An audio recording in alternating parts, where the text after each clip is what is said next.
جو لوگ بنی اسرائیل میں کافر ہوئے ان پر داؤد اور عیسیٰ ابن مریم کی زبان سے لعنت کی گئی، یہ اس لیے کہ نافرمانی کرتے تھے اور حد سے تجاوز کیے جاتے تھے، اور برے کاموں سے جو وہ کرتے تھے ایک دوسرے کو روکتے نہیں تھے،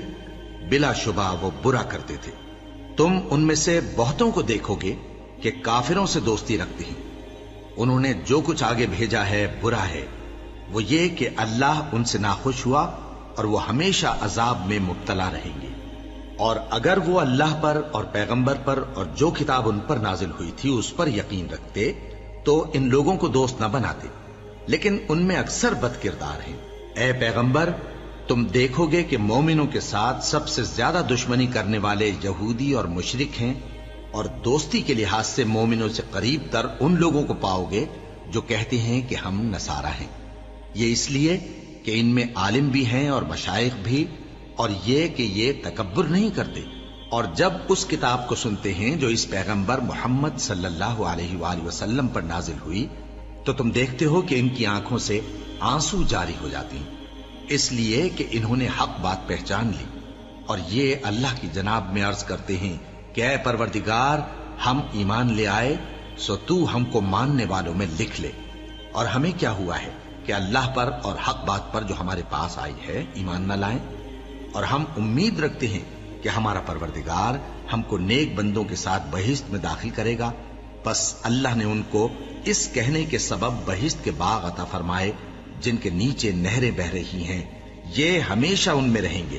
اور نیکوکاروں کا یہی صلہ ہے۔ اور جن لوگوں نے کفر کیا اور ہماری آیتوں کو جھٹلایا وہ جہنمی ہیں۔ مومنوں،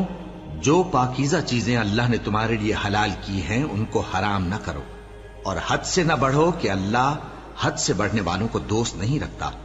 اور جو حلال و طیب روزی اللہ نے تم کو دی ہے اسے کھاؤ، اور اللہ سے جس پر ایمان رکھتے ہو ڈرتے رہو۔ اللہ تمہاری بے ارادہ قسموں پر تم سے مواخذہ نہیں کرے گا،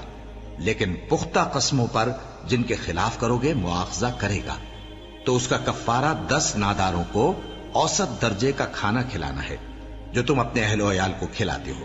یا ان کو کپڑے دینا یا ایک غلام آزاد کرنا، اور جس کو یہ میسر نہ ہو وہ 3 روزے رکھے۔ یہ تمہاری قسموں کا کفارہ ہے جب تم قسم کھا لو اور اسے توڑ دو، اور اپنی قسموں کی حفاظت کرو۔ اس طرح اللہ تمہارے سمجھانے کے لیے اپنی آیتیں کھول کھول کر بیان فرماتا ہے تاکہ تم شکر کرو۔ اے ایمان والو، شراب اور جوا اور بت اور پانسے یہ سب ناپاک کام اعمال شیطان سے ہیں، سو ان سے بچتے رہنا تاکہ تم کامیاب